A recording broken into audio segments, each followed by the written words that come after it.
Allah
Assalamualaikum warahmatullahi wabarakatuh.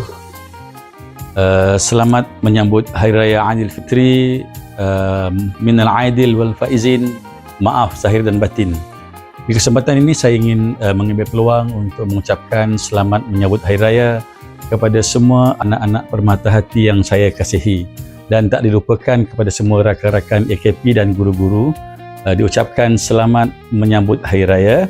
Semoga Hari Raya pada tahun ini mendatangkan kenangan terindah dalam kehidupan, dan sebagai kerayan atas kejayaan kita menempuh Ramadan dengan penuh kejayaan.